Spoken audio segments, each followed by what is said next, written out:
Hi hello എല്ലാവർക്കും നമസ്കാരം. Master K അക്കാദമിയുടെ പുതിയൊരു വീഡിയോ സെഷനിലേക്ക് എല്ലാവർക്കും സ്വാഗതം. നമുക്കറിയാം ഫിഷറീസ് എക്സ്റ്റൻഷൻ ഓഫീസറിൻ്റെ നോട്ടിഫിക്കേഷൻ നമുക്ക് ജൂൺ മാസം 30 എത്തുകയാണ്. ഫിഷറീസിൽ BFSC ഉള്ളവർക്കും BFSC ബിരുദമുള്ളവർക്കും അതോടൊപ്പം തന്നെ ഫിഷറീസിൽ വിവിധങ്ങളായ PG ഉള്ളവർക്കും അതോടൊപ്പം തന്നെ ഏറ്റവും പ്രധാനപ്പെട്ട MSc സുവോളജിക്കാർക്കും അപ്ലൈ ചെയ്യാൻ കഴിയുന്ന ഒരു വലിയ പോസ്റ്റാണ് ഫിഷറീസ് എക്സ്റ്റൻഷൻ ഓഫീസർ എന്ന് നിങ്ങൾക്കറിയാം. അപ്പോൾ നമുക്കറിയാം ഫിഷറീസ് വകുപ്പിലെ നമുക്ക് ഒരു ഗസറ്റഡ് പോസ്റ്റ് തന്നെയാണ് നമുക്ക് ഫിഷറീസ് എക്സ്റ്റൻഷൻ ഓഫീസർ. വളരെ ആഴത്തിൽ പഠിക്കേണ്ട ടോപ്പിക്സ് ഉണ്ട്, ആഴത്തിൽ പഠിക്കേണ്ട സിലബസ് ഉണ്ട്, ആഴത്തിൽ അറിഞ്ഞിരിക്കേണ്ട ഒരുപാട് വസ്തുതകളുണ്ട്. ഇതൊക്കെ നമുക്ക് പരീക്ഷയ്ക്ക് നമുക്ക് ആ സിലബസ് നന്നായിട്ട് വർക്കൗട്ട് ചെയ്തെങ്കിലേ നമുക്ക് ആദ്യം എത്താൻ പറ്റത്തുള്ളൂ എന്നുള്ള കാര്യം നിങ്ങൾക്ക് അറിയാം. ഓക്കെ, അപ്പോൾ ഫിഷറീസ് എക്സ്റ്റൻഷൻ ഓഫീസറെ കുറിച്ച് പറയുകയാണെങ്കിൽ അത്യാവശ്യം നല്ലൊരു ഫിഷറീസ് ഓഫീസറിന് മുകളിൽ വരുന്ന ഒരു ജോലിയാണ്, ഒരു പോസ്റ്റാണ്. അപ്പോൾ അതൊരു ഗസറ്റഡ് പോസ്റ്റാണ്. അത് മാത്രമല്ല, ഏകദേശം 60,000 രൂപയ്ക്ക് മുകളിൽ നിങ്ങൾക്ക് പേ സ്കെയിൽ വരുന്ന ബേസിക് പേ സ്കെയിൽ തന്നെ 60,000 രൂപയ്ക്ക് മുകളിൽ നിങ്ങൾക്ക് എല്ലാ പിടുത്തവും കഴിഞ്ഞിട്ട് നമ്മുടെ ഈ പറഞ്ഞ പോലെ എല്ലാ വിധത്തിലുള്ള ഡിഡക്ഷൻസും കഴിഞ്ഞിട്ട് നമ്മുടെ കയ്യിലേക്ക് 60,000 രൂപയ്ക്ക് മുകളിലെത്താൻ പറ്റുന്ന ഒരു പോസ്റ്റ് കൂടിയാണ് നമുക്കറിയാം ഫിഷറീസ് എക്സ്റ്റൻഷൻ ഓഫീസർ. അപ്പോൾ അത് അതീവ പ്രാധാന്യമുള്ള പോസ്റ്റ് ആയതുകൊണ്ട് തന്നെ ഫിഷറീസ് ഓഫീസറായിട്ട് നിലവിൽ വർക്ക് ചെയ്യുന്നവരും ഫിഷറീസ് എക്സ്റ്റൻഷൻ ഓഫീസറിന് വേണ്ടി ശ്രമിക്കുന്നുണ്ട്, പഠിച്ചു തുടങ്ങിയിട്ടുണ്ട്. ഓക്കെ, അപ്പോൾ നമുക്ക് എന്താ ചെയ്യേണ്ടത്? നമ്മളെന്താ ചെയ്യേണ്ടത്? വളരെ സിസ്റ്റമാറ്റിക് ആയിരിക്കണം, പഠനം വളരെ സിസ്റ്റമാറ്റിക് ആയിരിക്കണം, ആധികാരികമായിരിക്കണം. നമുക്ക് നേരത്തെ തന്നെ ഫിഷറീസ് ഓഫീസറിലേക്ക് പോലെ തന്നെ കൃത്യമായിട്ട് മുന്നോട്ട് പോയാൽ നിങ്ങൾക്കൊക്കെ വളരെ കൃത്യമായിട്ട് നിങ്ങൾക്ക് ക്രാക്ക് ചെയ്യാൻ പറ്റുന്ന ഒരു പരീക്ഷയായിട്ട് ഫിഷറീസ് എക്സ്റ്റൻഷൻ ഓഫീസർ മാറും. അപ്പോൾ നമുക്കറിയാം കഴിഞ്ഞ തവണ 8 വേക്കൻസി ആയിരുന്നു, നോട്ടിഫിക്കേഷനിൽ 8 പറഞ്ഞിട്ട് ടോട്ടൽ അഡ്വൈസ് 46 എണ്ണം പോയിട്ടുള്ള ഒരു സാഹചര്യം നിലവിലുണ്ടായിരുന്നു. അപ്പോൾ ഇനി അതുപോലെ തന്നെ വരും. കാരണം എന്ന് വെച്ച് കഴിഞ്ഞാൽ നമ്മുടെ 33 മത്സ്യഭവനുകളൂടെ സംസ്ഥാനത്ത് വരാനുണ്ട്. അതുകൂടെ വരും. അതൊക്കെ വരുമ്പോഴത്തേക്ക് ഈ പറഞ്ഞ ഫിഷറീസ് ഓഫീസർ നിയമനം പോലെ ഫിഷറീസ് എക്സ്റ്റൻഷൻ ഓഫീസർ നിയമനവും ഫിഷറീസ് അസിസ്റ്റന്റ് നിയമനവും ഒക്കെ നന്നായിട്ട് നടക്കുന്ന ഒരു സാഹചര്യമാണ് ഇനി നിലവിലുള്ളത്, ഇനി വരാൻ പോകുന്നത്. അപ്പോൾ നമുക്കറിയാം സംസ്ഥാനത്ത് 33 മത്സ്യഭവനുകൾ വരാനുണ്ട്. അത് ഉടനെ തന്നെ വരും. ആ വരുന്ന സമയത്ത് അത്രയും തന്നെ വേക്കൻസികൾ FEOയ്ക്ക് റിപ്പോർട്ട് ചെയ്യും, FOയ്ക്ക് റിപ്പോർട്ട് ചെയ്യും, ഫിഷറീസ് അസിസ്റ്റന്റിന് റിപ്പോർട്ട് ചെയ്യുന്ന സാഹചര്യമാണ് നിലവിലുള്ളത്. അപ്പം അതുകൊണ്ട് നിങ്ങൾ നന്നായിട്ട് പഠിച്ചാൽ, ആത്യന്തികമായിട്ട് വളരെ സിസ്റ്റമാറ്റിക്കായിട്ട് പഠിച്ച് മുന്നോട്ട് പോയാൽ, നന്നായിട്ട് ക്രാക്ക് ചെയ്താൽ നിങ്ങൾക്ക് നല്ലൊരു കരിയർ ഉണ്ടാവുന്ന ഒരു ഡിപ്പാർട്ട്മെന്റ് കൂടിയാണ് ഈ പറഞ്ഞ ഫിഷറീസ് എക്സ്റ്റൻഷൻ ഓഫീസർ എന്ന പോസ്റ്റ്. ഓക്കെ, ഇതിന് മേളിലേക്ക് ഇനി ഡയറക്ടറൊക്കെ ആയിട്ട് നിങ്ങൾക്ക് എന്ത് ചെയ്യാൻ പറ്റും? നിങ്ങൾക്ക് റിട്ടയർ ചെയ്യാൻ പറ്റുന്ന ഒരു പോസ്റ്റാണ് എന്നുള്ള കാര്യത്തിൽ സംശയമില്ല. അതോടൊപ്പം തന്നെ മാസ്റ്റർ കെ അക്കാഡമി നിങ്ങൾക്ക് വളരെ നന്നായിട്ട് വളരെ സിസ്റ്റമാറ്റിക്കായിട്ട് നിങ്ങളുടെ പഠനം മുന്നോട്ട് കൊണ്ടുപോകാൻ കൃത്യമായിട്ട് ഒരു ഫിഷറീസ് എക്സ്റ്റൻഷൻ ഓഫീസറിന്റെ ഒരു ബ്ലൂ പ്രിന്റ് നമ്മൾ തയ്യാറാക്കിയിരിക്കുകയാണ്. 2026 fisheries extension officer blue print എന്നാണ് അതിൻ്റെ പേര്. വളരെ കൃത്യമായിട്ട് നിങ്ങൾക്കറിയാം നമുക്ക് 14 മൊഡ്യൂൾസ് ആണുള്ളത്. ആ 14 മൊഡ്യൂൾസും വളരെ ആധികാരികമായിട്ട് അറിഞ്ഞിരിക്കണം, ആധികാരികമായിട്ട് പഠിച്ചിരിക്കണം. വളരെ സിസ്റ്റമാറ്റിക്കായിട്ട് ആ ഒരു മേഖലയിൽ നിന്നൊക്കെ ചോദ്യങ്ങൾ, എല്ലാ മേഖലയിൽ നിന്നും ടച്ച് ചെയ്ത് ചോദ്യങ്ങൾ വരും. അപ്പോൾ അത് നിങ്ങൾക്ക് FO പരീക്ഷ എഴുതി എല്ലാവർക്കും അറിയാവുന്നതാണ്. അപ്പോൾ നമ്മൾ അതിന് വേണ്ടിയിട്ടൊരു ബ്ലൂ പ്രിന്റ് നമ്മൾ തയ്യാറാക്കിയിരിക്കുകയാണ്. ഓക്കെ, അതെങ്ങനെയാണ് ആ ബ്ലൂ പ്രിന്റ് എന്ന് നോക്കി. അപ്പം നമ്മൾ എങ്ങനെയാണ് ആ സിലബസിനെ നമ്മുടെ ഒരു ബ്ലൂ പ്രിന്റ് എന്ന് നോക്കാം. നമ്മൾ എങ്ങനെയാണ് സിലബസിനെ ഡിവൈഡ് ചെയ്ത്, അല്ലെങ്കിൽ സിലബസിലെ ഒരു സ്റ്റഡി സ്ട്രാറ്റജി എങ്ങനെയാണ് സെറ്റ് ചെയ്തേക്കുന്നത് നിങ്ങൾക്ക് നോക്കാം. ഫിഷിംഗ് ക്രാഫ്റ്റ് ടെക്നോളജി നമുക്ക് നമ്മുടെ സ്റ്റുഡൻസ് ആദ്യം പഠിക്കുന്ന മൊഡ്യൂൾ ഏതായിരിക്കും? ഫിഷിംഗ് ക്രാഫ്റ്റ് ടെക്നോളജി ആയിരിക്കും ആദ്യം നിങ്ങൾ പഠിക്കാൻ പോകുന്നത്. നമുക്കറിയാം MSc സുവോളജിക്കാർക്കൊക്കെ ടേംസ് ഒക്കെ കുറച്ച് പ്രശ്നമുണ്ട്. അവർ പുതിയ ടേംസ് ഒക്കെ കേൾക്കുമ്പോൾ ആ ടേംസ് പഠിച്ചതിന് ശേഷം നമുക്ക് ഈ പറഞ്ഞതുപോലെ ബാക്കിയുള്ള കാര്യങ്ങളൊക്കെ മുന്നോട്ട് പോകത്തുള്ളൂ, വളരെ സ്മൂത്ത് ആവത്തുള്ളൂ. അപ്പോൾ അതുകൊണ്ട് നമ്മൾ വളരെ കട്ടിയായ സ്ഥലങ്ങളിൽ നിന്നാണ് ആദ്യം തുടങ്ങുന്നത്. വളരെ ഹാർഡായിട്ടുള്ള, വളരെ കട്ടിയായിട്ടുള്ള സ്ഥലങ്ങളിൽ നിന്നാണ് നമ്മൾ തുടക്കം. അപ്പോൾ അവിടെ തുടങ്ങി വളരെ സ്മൂത്തായിട്ട് മുന്നോട്ട് വന്ന് നമുക്ക് ഏറ്റവും ഒടുവിൽ നമ്മൾ അതായത് എക്സാമിനൊക്കെ മുമ്പ് ഇപ്പം നമുക്ക് ക്ലാസ് തുടങ്ങി ഇപ്പോൾ 22-ാം തീയതി പുതിയ ബാച്ച് സ്റ്റാർട്ട് ചെയ്യുന്നുണ്ട്.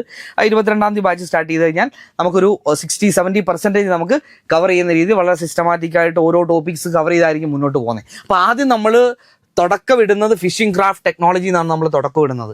ആദ്യം നമ്മൾ അതിൻ്റെ ടേംസ് പഠിക്കും. ഓരോ ടേംസ് നിങ്ങൾക്ക് ആ ഒരു ഫിഷിംഗ് ക്രാഫ്റ്റ് ടെക്നോളജിയിൽ നിങ്ങൾക്ക് മനസ്സിലാവാത്ത കുറേ കാര്യങ്ങളുണ്ടാവുമല്ലോ. സുവോളജിക്കാരെ സംബന്ധിച്ച് അവർക്ക് പുതിയ ടേംസ് ഒക്കെയാണ്. അപ്പോൾ അവരെ സംബന്ധിച്ച് അല്ലെങ്കിൽ ഫിഷറീസുകാർക്കായാലും ഈ ടച്ചൊക്കെ വിട്ട് വർഷങ്ങൾ കൊണ്ട് നോക്കാതിരിക്കുന്നവരുണ്ട്. അവർക്കൊക്കെ ഈ പറഞ്ഞതുപോലെ ഇത് ഒന്നേന്ന് തൊട്ട് വീണ്ടും പഠിച്ച് തുടങ്ങി വരണം. അപ്പോൾ അതുകൊണ്ട് നമ്മളെന്തോ ആദ്യം പഠിക്കുന്ന എവിടെയാണ്? ആദ്യം തുടക്കം എവിടെയാണ്? ഫിഷിംഗ് ക്രാഫ്റ്റ് ടെക്നോളജിയിലാണ് തുടക്കം. അതിൻ്റെ ഏറ്റവും ആ മൊഡ്യൂൾസിൽ വരുന്ന ഏറ്റവും പ്രധാനപ്പെട്ട ടേംസ് ഒക്കെ നമ്മൾ സെപ്പറേറ്റ് ആയിട്ട് പഠിക്കും. പഠിച്ചതിന് ശേഷം നമ്മൾ ഓരോ ടോപ്പിക്സ് ഇങ്ങനെ കവർ ചെയ്ത് പോകും. വളരെ സിസ്റ്റമാറ്റിക് ആയിട്ട് സ്റ്റഡി പ്ലാൻ ഉണ്ടാവും. ആ സ്റ്റഡി പ്ലാൻ അനുസരിച്ച് പരീക്ഷകളുണ്ടാവും. ആ പരീക്ഷകൾ എഴുതി നമ്മുടെ തെറ്റുകൾ നമുക്ക് തെറ്റും, സ്വാഭാവികമായിട്ട് നമുക്ക് തെറ്റും. ആ തെറ്റുകളെ നമ്മൾ ശരികളാക്കി മുന്നോട്ട് വളരെ സിസ്റ്റമാറ്റിക് ആയിട്ട് പോകുന്നിടത്താണ് നമുക്ക് എന്തുണ്ടാവുന്നത്? വിജയം ഉണ്ടാവുന്നതും നമ്മൾ ആദ്യ റാങ്കിൽ എത്താനൊക്കെ നമുക്കൊരു വളരെ കൃത്യത ഉണ്ടാവുന്നതൊക്കെ ആ ഒരു സിസ്റ്റമാറ്റിക് പഠന രീതിയാണ്. അപ്പോൾ മാസ്റ്റർ കീ അക്കാഡമി 3 വർഷങ്ങളിൽ FO ആയിക്കോട്ടെ, FEO ആയിക്കോട്ടെ, നമുക്ക് നേരത്തെ നമ്മുടെ ഫിഷറീസ് അസിസ്റ്റന്റ് പരീക്ഷ ആയിക്കോട്ടെ, അതിനൊക്കെ വളരെ സിസ്റ്റമാറ്റിക് ആയിട്ട് മുന്നോട്ട് പോയിക്കൊണ്ട് തന്നെ ഇരുന്നത്. അപ്പോൾ അതേ രീതിയിൽ തന്നെയാണ് ഇപ്പോൾ നമ്മൾ മുന്നോട്ട് പോകുന്നത്. അതിൻ്റെ ഒരു ബ്ലൂ പ്രിന്റ് എന്ന രീതിയിലാണ് നമ്മളിപ്പോൾ ആദ്യം ഫിഷിംഗ് ക്രാഫ്റ്റ് ടെക്നോളജി എടുത്തിരിക്കുന്നത്. അത് കംപ്ലീറ്റ് ചെയ്യുന്ന മുറയ്ക്ക് ബാക്കി താഴോട്ട് വരും. നോക്കിയേ, ഫിഷിംഗ് ഗിയർ നമ്മൾ ഫിഷിംഗ് ക്രാഫ്റ്റ് പഠിച്ചതിന് ശേഷം അതിൻ്റെ ടേംസും പഠിച്ച് ഫിഷിംഗ് ക്രാഫ്റ്റ് വളരെ സിസ്റ്റമാറ്റിക് ആയിട്ട് പഠിച്ച് അതിൻ്റെ പരീക്ഷകൾ മാക്സിമം ചോദ്യങ്ങൾ ഉൾപ്പെടുത്തി എഴുതിയതിന് ശേഷം നമ്മൾ അടുത്ത മൊഡ്യൂൾ വരാൻ പോവാണ് ഫിഷിംഗ് ഗിയർ ടെക്നോളജി. നമ്മൾ രണ്ടാമത് പഠിക്കാൻ പോകുന്ന മൊഡ്യൂൾ ഏതാ? ഫിഷിംഗ് ഗിയർ ടെക്നോളജിയാണ്. അപ്പോൾ നമ്മൾ കട്ടി കൂടിയ സ്ഥലത്ത് നിന്ന് ഇങ്ങനെ കുറഞ്ഞു അവസാനം നമ്മൾ എന്ത് ചെയ്യും? വളരെ വിജയത്തിൻ്റെ അടുത്തെത്തുന്ന ഒരവസ്ഥയിലേക്ക് നമുക്ക് മാറണം. അപ്പോൾ അതിന് വേണ്ടിയിട്ട് നമ്മൾ ആദ്യം പാടായിട്ടുള്ള കാര്യങ്ങൾ സെലക്ട് ചെയ്ത് അത് സമയമെടുത്ത് പഠിച്ച് നമ്മൾ മുന്നോട്ട് വരികയാണ്. അപ്പം ഫിഷിംഗ് റിസോഴ്സ് മാനേജ്മെന്റ് ആണ് നമ്മൾ മൂന്നാമത് നോക്കുന്നത്. ഫിഷറീസ് റിസോഴ്സ് മാനേജ്മെന്റ് ആണ് മൂന്നാമത് നോക്കുന്നത്. നാലാമത്തത് അക്വാട്ടിക് ആനിമൽ ഹെൽത്ത് മാനേജ്മെന്റ് ആണ് നമ്മൾ നാലാമത്തെ മൊഡ്യൂളായിട്ട് സെലക്ട് ചെയ്തിരിക്കുന്നത്. നമ്മൾ നോക്കിയേ, അടുത്ത മൊഡ്യൂൾ ഏതാ? 5 ഫിഷറി സ്റ്റാറ്റിസ്റ്റിക്സ് ആണ്. നമുക്കറിയാം കുറച്ച് കോമൺ ടേംസും കോമൺ ആയിട്ടുള്ള സ്റ്റാറ്റിസ്റ്റിക്സ് പഠിക്കേണ്ട മേഖലയാണ്. നമുക്ക് കഴിഞ്ഞ തവണ പ്രോബ്ലംസ് ഒന്നും ചോദിച്ചില്ല, തിയറിയാണ് കൂടുതൽ ചോദിച്ചത്. അപ്പോൾ നമ്മൾ കൂടുതലും ഈ മേഖല ഫോക്കസ് ചെയ്യേണ്ട മേഖല കൂടിയാണ്. അപ്പോൾ നമ്മൾ 5ാമത് പഠിക്കുന്നത് ഫിഷറി സ്റ്റാറ്റിസ്റ്റിക്സ് ആണ്. നമ്മൾ 5ാമത് പഠിക്കുന്ന മൊഡ്യൂൾ ഫിഷറി സ്റ്റാറ്റിസ്റ്റിക്സ് ആണ്. ഓക്കെ, നമ്മൾ 6ാമത് നമ്മൾ സെലക്ട് ചെയ്തേക്കുന്ന മൊഡ്യൂൾ ഏതാ? Farming of food fishes and shell fishes ആണ് 6ാമത്തെ മൊഡ്യൂൾ. 7 ഫിഷ് പ്രിസർവേഷൻ ആണ് 7ാമത്തെ മൊഡ്യൂൾ. 8ാമത്തെ മൊഡ്യൂൾ ഏതാ? നാവിഗേഷൻ ആൻഡ് സീമാൻഷിപ്പ് ആണ് നമ്മൾ 8ാമത് പഠിക്കുന്നത്. 9ാമത് നമുക്ക് അക്വാട്ടിക് എൻവയോൺമെന്റ് മാനേജ്മെന്റ് ആണ് നമ്മൾ 9ാമത് പഠിക്കുന്നത്. ഏതാ? അക്വാട്ടിക് എൻവയോൺമെന്റ് മാനേജ്മെന്റ് ആണ് നമ്മൾ 9ാമത് പഠിക്കുന്നത്. 10ാമത്തത് ക്വാളിറ്റി സ്റ്റാൻഡേർഡ്സ് ആണ്. ഏതാണ്? ക്വാളിറ്റി സ്റ്റാൻഡേർഡ്സ് ആണ് നമ്മൾ 10ാമത് പഠിക്കാൻ പോകുന്നത്. ഏതാ? ക്വാളിറ്റി സ്റ്റാൻഡേർഡ്സ് ആയിരിക്കും. അതോടൊപ്പം തന്നെ നമുക്ക് 11ാമത്തത് ഓർണമെന്റൽ ഫിഷ് കൾച്ചർ ആണ് 11ാമത്തെ മൊഡ്യൂൾ. ഓർണമെന്റൽ ഫിഷ് കൾച്ചർ ആണ് നമ്മൾ 11 പഠിക്കുന്നത്. 12ാമത് നമ്മൾ പഠിക്കാൻ പോകുന്നത് ഫിഷറീസ് എക്കണോമിക്സ് ആണ് 12ാമത് പഠിക്കാൻ പോകുന്നത്. 13ാമത്തെ മൊഡ്യൂളായിട്ട് നമ്മൾ സെലക്ട് ചെയ്തിരിക്കുന്നത് ഫിഷറീസ് എക്സ്റ്റൻഷൻ ആണ്.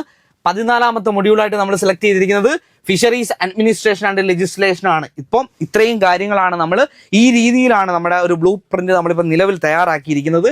ആദ്യം നമ്മൾ കവർ ചെയ്യുന്ന ടോപ്പിക്സ് പറഞ്ഞു, മൊഡ്യൂൾസ് പറഞ്ഞു. ആ മൊഡ്യൂൾസിനനുസരിച്ച് ഓരോ ടോപ്പിക്ക് അടിസ്ഥാനത്തിലാണ് ക്ലാസ്സുകൾ അപ്ലോഡ് ചെയ്യുന്നത്. അതിനോട് അടിസ്ഥാനപ്പെടുത്തിയുള്ള ടോപ്പിക് അടിസ്ഥാനത്തിലാണ് നമുക്ക് നമ്മുടെ നോട്ട്സ് പ്രൊവൈഡ് ചെയ്യുന്നത്.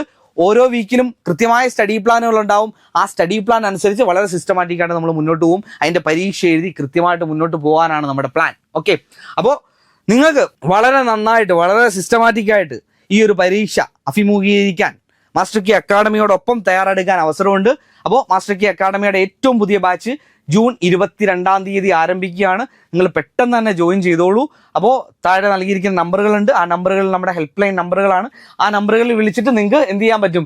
ജോയിൻ ചെയ്യാൻ പറ്റും. MSc സുവോളജിക്കാരെ സംബന്ധിച്ച് നിങ്ങൾക്ക് പറ്റില്ല എന്ന് പറഞ്ഞ് ഞാൻ അവർക്ക് വേണ്ടിയിട്ട് തന്നെ ഒരു സെപ്പറേറ്റ് വീഡിയോ ചെയ്തിട്ടുണ്ട്. നിങ്ങൾക്ക് പറ്റില്ല എന്ന് പറഞ്ഞ് നിങ്ങൾ വീട്ടിലിരിക്കാൻ നോക്കരുത്. നമുക്ക് ഈ ഫിഷറീസ് എക്സ്റ്റൻഷൻ ഓഫീസർ കഴിഞ്ഞിട്ടേ ഇനി പരീക്ഷകളൊക്കെ വരുന്നുള്ളൂ MSc സുവോളജിക്കാരെ സംബന്ധിച്ച്. അപ്പോൾ നിങ്ങളൊന്ന് ട്രൈ ചെയ്യുക. നിങ്ങൾ മാക്സിമം, ഞാൻ പറഞ്ഞു, BSc സുവോളജിക്കാരി ഫിഷറീസ് ഓഫീസറിന്റെ ആദ്യ റാങ്ക് വരും, അത് ഉറപ്പാണ്. അപ്പോൾ ആ വരുമെങ്കിൽ അത് ഞങ്ങളുടെ മാസ്റ്റർ കീ അക്കാഡമിയുടെ ഉറപ്പാണ്. അപ്പോൾ അത് വരുന്നുണ്ടെങ്കിൽ നിങ്ങൾക്ക് MSc സുവോളജിക്കാർക്ക് ആദ്യ റാങ്കുകളിൽ എത്താൻ പറ്റും. അപ്പോൾ നിങ്ങളത് വളരെ സിസ്റ്റമാറ്റിക് ആയിട്ട് ഞങ്ങളുടെ കൂടെ വന്നാൽ മതി, ഞങ്ങൾ എത്തിച്ചോളാം. ഓക്കെ, അപ്പോൾ സിസ്റ്റമാറ്റിക് ആയിട്ടുള്ള പഠനം ആരംഭിക്കാൻ ആഗ്രഹിക്കുന്നെങ്കിൽ, റാങ്ക് ലിസ്റ്റിൽ ആദ്യം എത്താൻ ആഗ്രഹിക്കുന്നെങ്കിൽ പഠനം ഒരുപാട് ലേറ്റാക്കി മുന്നോട്ട് കൊണ്ടുപോകണ്ട. മാസ്റ്റർ കീ അക്കാഡമിയുടെ ആദ്യ ബാച്ച് 22-ന് ആരംഭിക്കുകയാണ്. 60 പേരേ ഉള്ളൂ. ഒരു ബാച്ചിൽ 60 പേരെ വെച്ചിട്ടാണ് തുടങ്ങുന്നത്. അപ്പോൾ അതുകൊണ്ട് വളരെ സിസ്റ്റമാറ്റിക് ആയിട്ടുള്ള പഠനമാണ് ആഗ്രഹിക്കുന്നതെങ്കിൽ, തുടക്കം മുതലേ നമുക്ക് വളരെ സിസ്റ്റമാറ്റിക് ആയിട്ട് പോകാനാണ് ആഗ്രഹിക്കുന്നതെങ്കിൽ ഉടൻ തന്നെ ജോയിൻ ചെയ്തോളൂ. മാസ്റ്റർ കെ അക്കാഡമിയുടെ ഫിഷറീസ് ടീം നിങ്ങളോടൊപ്പം ഉണ്ടാവും. നമ്മുടെ കോഴ്സ് മെന്റർമാരുണ്ടാവും, കോർഡിനേറ്റർമാരുണ്ടാവും. വളരെ നന്നായിട്ട് മുന്നോട്ട് പോകാം. എല്ലാവരെയും മാസ്റ്റർ കെ അക്കാഡമിയുടെ FEO ബാച്ചിലേക്ക് സ്വാഗതം ചെയ്യുകയാണ്. Thank you.